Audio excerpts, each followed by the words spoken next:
Hello children, how are you? I hope you all are doing well, and now we have learned about different concepts of grammar, okay, like nouns, adverbs, adjectives, pronouns, etc. We have learned about comprehensions, okay, we have learned about composition.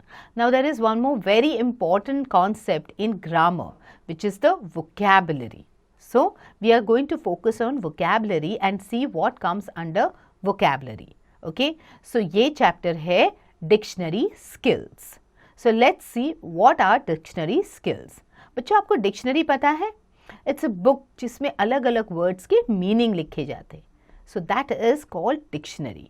So let's see what it is. A dictionary is a store house of words and there meanings.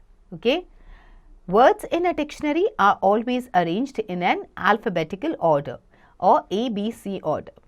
So जो dictionary होती है, वो जो book होती है, आप अपने घर पे देख लो, आप देखोगे वो बुक में जो भी वर्ड्स है वो अल्फ़ाबेटिकल ऑर्डर्स में होते हैं, जैसे ABC के ऑर्डर में होते हैं.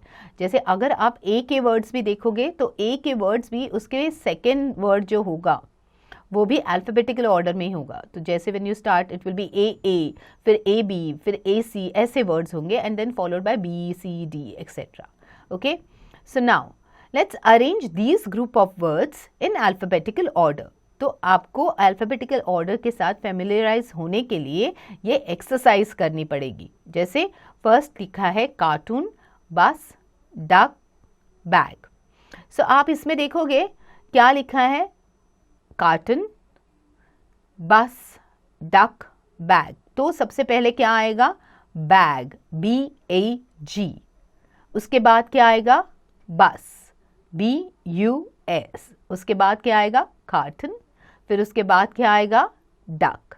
सो ऐसे ही आपको नेक्स्ट वाले करने. पहले देखो कौन सा वर्ड है, कहाँ पे आएगा, और उसके हिसाब से आप बाकी आंसर्स करो. Okay, now second one, arrange the following words in alphabetical order. Look up their meanings in a dictionary and write them down here. So अभी ये जो words दिए गए हैं उनको आपको alphabetical order में डालना है. जैसे पहला word जो आएगा मैं आपको बता रही हूँ वो होगा fabric, because F comes first amongst these words. उसके बाद आएगा lean, उसके बाद lure. ओके, सो ऐसे ही बाकी वर्ड्स आएंगे. अभी आपको क्या करना है, आपके घर पे डिक्शनरी होगी, उसको निकालना है और इन वर्ड्स को ढूंढना है and then you have to start writing their meaning. Okay, now according to their usage words have different meaning. तो जैसे आप यूज़ करोगे सेंटेंस में उसके हिसाब से वर्ड्स के मीनिंग चेंज हो जाते. So there may be a word which can mean different, okay, but it is used based on the sentence that you are writing. Okay, now read the definitions and tick the correct definition of the highlighted word in each sentence. Okay, तो अभी आपको ये जो नीचे situations दी गई है उसके हिसाब से आपको डिक्शनरी खोलनी है, वर्ड का मीनिंग ढूंढना है और उसके हिसाब से आपको लिखना है कि ये सही वर्ड मीनिंग क्या है इसका. Agra is situated on the banks of the Yamuna. Okay बच्चों, ये बैंक वर्ड जो होता है उसके दो मीनिंग है. जैसे बैंक वो होता है जहाँ पे हम अपने पैसे जमा करते हैं या पैसे विड्रॉ करते हैं. Our money stays safe in a bank. Secondly, bank is also the shore. Okay, दो जैसे रिवर बैंक होती है, रिवर के आजू बाजू का जो एरिया होता है उसको कहते हैं river bank. Okay, so a bank is a place where people can put in or borrow money from. A sloping and raised land, especially along the sides of a river. तो आप इसमें से बताओ कि इसमें से appropriate answer क्या होगा. मीनिंग, सी वर्ड के दोनों मीनिंग सही है, बस आपको चुनना है कि इस सेंटेंस में कौन सा मीनिंग फिट बैठता है. जैसे इस सेंटेंस के लिए the right meaning is a sloping and raised land specially along the sides of a river. Clear? So now she bolted suddenly. जैसे बोल्ट वर्ड के भी दो मीनिंग्स है, दो डेफिनेशंस दिए. A bar that slides into a socket to fasten a door और a window. To run away और move suddenly. Okay, so she bolted suddenly मतलब इसमें आएगा टू रन अवे और मूव सडनली, ठीक है। So next, do you have change for ₹2000? So change मतलब to make different money in the form of coins rather than note. सो बच्चों यहाँ पे चेंज के दो डिफरेंट मीनिंग्स है, एक है टू मेक डिफरेंट, ओके, मतलब अलग करना, चेंज, और दूसरा है कि money in the form of coins rather then notes, मतलब 2000 का खुला, okay, it can be note, it can be coins, anything, but 2000 rupees का चेंज, ओके। सो इसमें से जो इस सेंटेंस के लिए अप्रोप्रिएट है उस पर टिक कर दो। Next one, the bride and the groom walked gracefully down the aisle. So इसमें वर्ड कौन सा हाईलाइट हुआ है? Groom, okay. सो ग्रूम क्या है? A bride groom.